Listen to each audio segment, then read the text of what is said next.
La case Dominique, spécialisée dans l'assistance des enfants ayant des besoins spécifiques en matière d'éducation et d'accompagnement.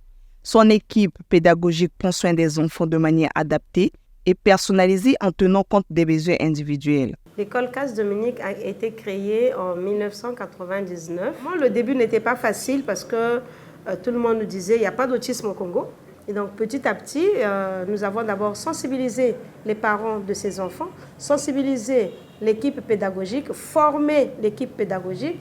Et aujourd'hui, finalement, nous avons une unité de prise en charge spécifique pour enfants autistes.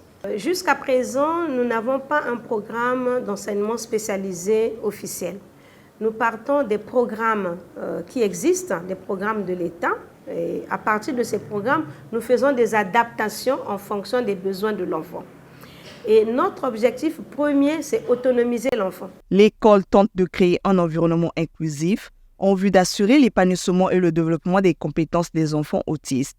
Et les activités proposées aux enfants visent à favoriser leur autonomisation et leur socialisation. Tout ce qu'on me disait depuis petit, c'est ancré en moi. Donc quand maman me dit de ne pas aller dehors, jusqu'à maintenant aussi, je ne vais pas dehors. Le mot que je retiens vraiment, c'est la différence. Parce que tout le monde est différent. On n'est pas obligé d'être comme un tel parce que l'autre travaille bien, il a un bon comportement. Chaque personne a son identité.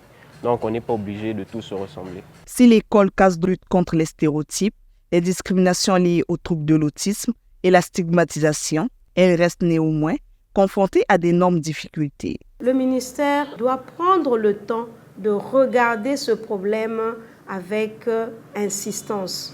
Aujourd'hui, grâce à la DGNF, on fait des pas, on avance sur la prise en charge, mais on peut faire mieux parce que scolariser un enfant avec autisme demande beaucoup de formation, demande beaucoup de patience et demande beaucoup de technicité.